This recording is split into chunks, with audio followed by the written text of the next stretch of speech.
Basic education should be free and accessible to all children, including children with disabilities. But in South Africa, more than 500,000 children with disabilities continue to be left out of the mainstream education system. We have dealt with several cases that had to do with violation of right to education of disabled children.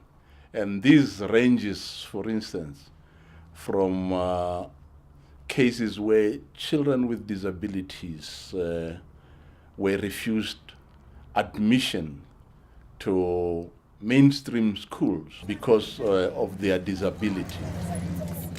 GIF is not a school. I don't know why they are not taking him, because I've registered him in 2013. And they promised me that they're gonna call me when they have space.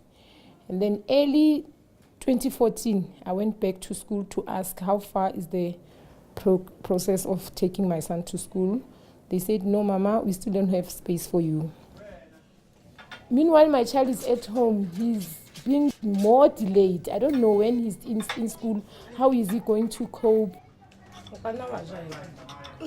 Children with disabilities should have an equal opportunity to go to their local school and have teachers who are trained to teach them along with others with or without disabilities. They should be able to have accommodations in the classroom to support their needs so that they can learn with their peers. Frankly, this is not the case in South Africa. We don't have enough schools. There are normal schools there and they don't accept our children. So special schools, they are around town and we are far from town.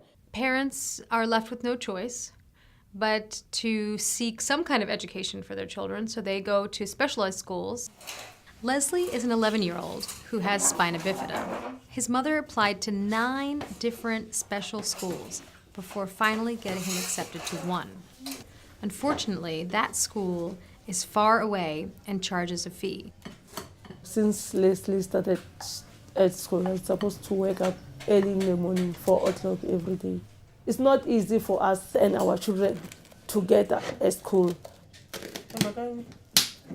We take 1 hour going to school each and every day. The transport is 400 each and every month.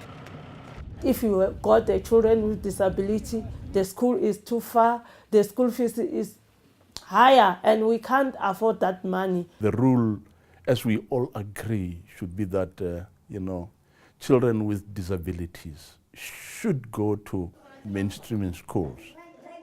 Inclusive education is an environment in mainstream schools where children with and without disabilities can learn together. Very good. Carlo, what is the first shape? What is this shape? What's this shape? Triangle, well done. Carlo has Down syndrome. He's a bit slower learner than the others, but he's coping very well in class. He does the same work, just a little bit easier. It's adapted for him.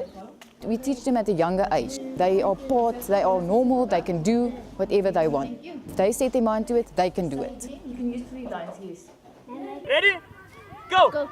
There are educational benefits to putting kids with and without disabilities together. All children can adapt to different types of students in the classroom. They can learn about diversity, but that is not happening in the case of hundreds of thousands of children with disabilities in South Africa. Inclusive education is a right, it's not a privilege. And investing in schools that include children with disabilities means that they'll learn basic life skills, that they'll be able to be independent, and in the long term leads to a more inclusive and accepting community.